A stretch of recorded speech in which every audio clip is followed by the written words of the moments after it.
Hello friends, welcome to Akarsha entertainments. నిన్నటి వరకు ఆకర్ష ఎంటర్టైన్మెంట్స్లో చాలామంది సబ్స్క్రైబర్స్ మీకు కనిపించారు. బట్ ఈరోజు ఎవరూ కనిపించట్లేదు. దానికి కారణం సడన్గా కొన్ని టెక్నికల్ ఇష్యూస్ వల్ల యూట్యూబ్ ఛానల్ని డిలీట్ చేయడం జరిగింది. సో మళ్ళీ నేను ఫ్రమ్ ద బిగినింగ్ ఆకర్ష ఎంటర్టైన్మెంట్స్ని స్టార్ట్ చేస్తున్నాను. ఇంతవరకు నాకు సపోర్ట్ చేసిన నా లిజనర్స్ అందరికీ కూడా థ్యాంక్స్ చెప్తూ, మీరు మళ్ళీ నన్ను సపోర్ట్ చేసి నా వాయిస్ విని చాలామంది సబ్స్క్రైబ్ చేసుకున్నారు. ఇప్పుడు కూడా అలాగే సబ్స్క్రైబ్ చేసుకొని నన్ను సపోర్ట్ చేస్తారని మనస్ఫూర్తిగా కోరుకుంటున్నాను. ఇక ఆకర్ష ఎంటర్టైన్మెంట్స్లో మీరు సుందరకాండని వినబోతున్నారు. ఇదొక్కటే కాదు, సుందరకాండతో పాటు ఇంకా వేరే డిఫరెంట్ టైప్స్ ఆఫ్ స్టోరీస్ కూడా నేను అప్లోడ్ చేస్తాను. కానీ ఇప్పుడు ఫస్ట్ కంటెంట్గా నేను సుందరకాండని అప్లోడ్ చేస్తున్నాను. అయితే సుందరకాండ పారాయణం ఎలా చెయ్యాలి, ఏ తిథుల్లో ఏ వారాల్లో ప్రారంభిస్తే మంచిది అనే విషయాన్ని ముందుగా తెలుసుకుందాం. సుందరకాండ పారాయణం పద్ధతులు ఎన్నో ఉంటాయి. వారి అనుకూలతలను అనుసరించి పద్ధతిని ఎంచుకోవచ్చు. కొందరు నిత్య పారాయణంగా కూడా సుందరకాండను అనుసరిస్తారు.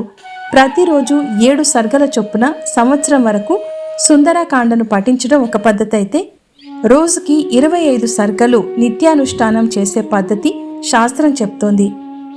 అభీష్ట సిద్ధి కోసం, అనిష్ట పరిహారం కోసం పారాయణం చేసే విధానాలు చాలా ఉన్నాయి. 32 పర్యాయములు పారాయణ ఒక పద్ధతి. మొదటి రోజు సీతాదేవి ఆంజనేయునికి చూడామణిని ఇవ్వడం వరకు చదవాలి. రెండవ రోజు మిగిలిన కాండ పారాయణం చేయాలి. అలా 64 రోజుల్లో 32 పర్యాయాలు పూర్తవుతాయి.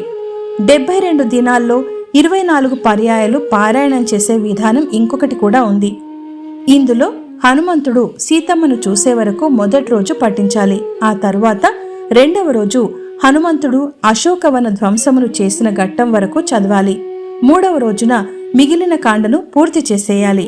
ఇలా 72 దినాలు చేస్తే 24 పర్యాయాలు పూర్తయిపోతాయి. మరొకటి 48 దినాల్లో 12 ఆవృత్తులు పఠించే విధానం ఒకటి ఉంటుంది. మొదటి రోజు హనుమంతుడు సీతాదేవిని దర్శించే ఘట్టం వరకు, రెండవ రోజు విశ్వరూప సందర్శనం వరకు, మూడవ రోజు హనుమ రావణునికి హితోపదేశం చేసే సన్నివేశం వరకు, 4వ రోజు కాండాంతం చదవాలి. ఇలా 48 రోజులు చేస్తే 12 పర్యాయాలు పూర్తవుతాయి. మొదటి రోజున సీతా సందర్శన ఘట్టం వరకు, రెండో రోజున త్రిజటా స్వప్న వృత్తాంతం వరకు, మూడవ రోజు చూడామణి ప్రధానం వరకు, 4వ రోజున లంకా దహనం వరకు, 5వ రోజున మిగిలిన భాగమంతా చదివితే అది పాంచాహ్నిక పారాయణం అవుతుంది. ఇలా వివిధ ఆవృత్తుల విధానాలున్నాయి. ఇంతే కాకుండా ఒక రోజు మొత్తం కూర్చొని సుందరకాండ పారాయణం చేసేయొచ్చు. అలా చేయాలనుకున్న వారు బ్రాహ్మీ ముహూర్తంలో స్నానాధికాలు పూర్తి చేసి మధ్యాహ్నం లోపల పూర్తి చేసేయాలి. అంటే పారాయణం మధ్యాహ్నం లోపల పూర్తి చేసేయాలి. దీనికి శక్తి లేకపోతే 2 రోజుల పారాయణం కూడా చేసుకోవచ్చు. ఎప్పుడు పారాయణం చేసినా ముందుగా విఘ్నేశ్వరుని పూజ చేసి సంకల్పం చెప్పుకొని శ్రీ సీతారామాంజనేయులను షోడశోపచారాలతో అర్చించి పుస్తకాన్ని పూజించి పారాయణం ప్రారంభించాలి. మధ్యలో ఇతరులతో సంభాషించడం అంటే మాట్లాడడం, లేవడం గాని చేయరాదు. పారాయణాంతంలో క్లుప్తంగా పునః పూజ చేసి మంగళహారతి ఇచ్చి మంగళ శ్లోకాలు చదువుకోవాలి. పారాయణానికి ముందు గురోపదేశం ద్వారా లభించిన శ్రీ సీతారామ మంత్రం, ఆంజనేయ మంత్రం జపించడం చాలా మంచిది. ఉపదేశం లేనట్లయితే శ్రీరామాయ నమః లేదా శ్రీరామ జయ రామ జయ జయ రామ అనే మంత్రాన్ని, శ్రీ హనుమతే నమః లేదా శ్రీ హనుమాన్ జయ హనుమాన్ జయ జయ హనుమాన్ అనే మంత్రాన్ని జపించడం చాలా మంచిది.